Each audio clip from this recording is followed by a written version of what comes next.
उसी समय स्कूल में मतिमंद बच्चों की बनाई गई वस्तुओं की एक प्रदर्शनी आयोजित की गई। बच्चों द्वारा बनाए गए ग्रीटिंग कार्ड, मिट्टी के अनगढ़ खिलौने एवं चित्र रखे गए थे। अमृता के चित्र सभी को बहुत पसंद आई। उसकी पीठ पर हाथ रख कर जब कोई उसे शाबाशी देता तो उसकी आंखों में चमक आ जाती। चित्रकला प्रदर्शनी का उद्घाटन उसी विद्यालय के प्रिंसिपल ने ही किया। वह अमृता के बनाए चित्रों से बहुत प्रभावित हुए। उन्होंने चित्रों की बेहद तारीफ की।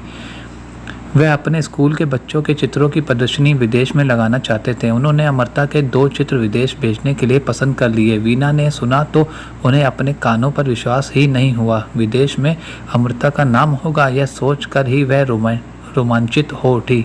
आज वीना को अपनी बेटी कहीं से भी अपूर्ण नहीं दिखाई दे रही थी। वह तो पूर्ण है।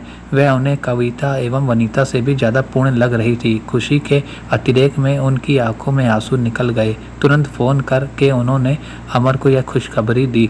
वह भी चौंक गए कि जिस बेटी को वह दुनिया की नज़रों से छिपाते आए थे, आज वही उनका नाम रोशन कर रही है। खुशी से उनकी आंखें भर आईं।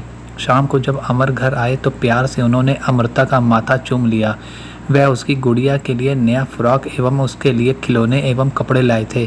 घर के सभी सदस्य एक अरसे बाद साथ बैठे।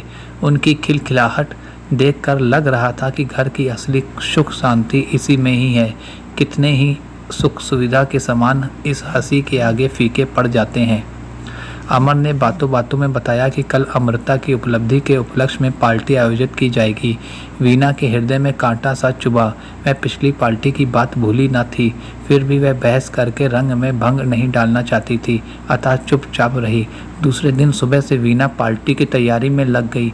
अमर ऑफिस के काम के कारण ऐन वक्त पर आने वाले थे। हमेशा की तरह लॉन में पार्टी रखी गई थी। कविता, वनीता और वीना तैयार होकर मेहमानों का स्वागत कर रही थी। अमर किसी जरूरी काम से 10-15 मिनट लेट आए। आते ही उनकी नज़रें किसी को खोजने लगी। उन्होंने वीना को करीब बुलाया और धीरे से पूछा, अमृता कहाँ है?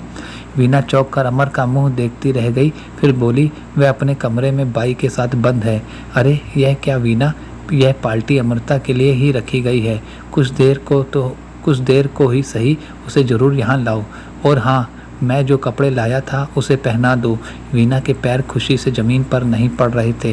वह झट अंदर गई, अमृता को नए कपड़े पहनाए, उसे समझाया कि सबसे नमस्ते कैसे करनी है, फिर उसका हाथ पकड़कर पार्टी में ले आई। लोग जब सवालिया नज़रों से अमृता को देखने लगे तब अमर अमृता और वीना के पास गए। उन्होंने अमृता के गले में हाथ डाल दिया और बोले, लेडीज़ एंड जेंटलमैन, यह हमारी तीसरी बेटी अमृता है। इसी के बनाए चित्र पुरस्कार हेतु विदेश में भेजे जा रहे हैं और इसी खुशी में आज यह पार्टी रखी गई है। सभी अमृता को तारीफ की नज़रों से देखने लगे। उसे बधाई देने वालों का तांता लग गया। तभी ऋतु ने आकर अमृता को उसकी उपलब्धि पर बधाई दी। साथ ही उसने अमर को भी बधाई दी। अमर बोले, ऋतु जी, यह तो आपकी नज़र है जो आपने इसे परखा, नहीं तो हमें भी कहाँ मालूम था कि इतनी गुणी है हमारी अमृता। अनजाने में अमर के मुंह से निकला हमारी अमृता शब्द वीना के हृदय के सारे तार छेड़ गया और प्रतिध्वनि रूप में उसमें से आवाज़ें आने लगी, हमारी अमृता, हमारी अमृता।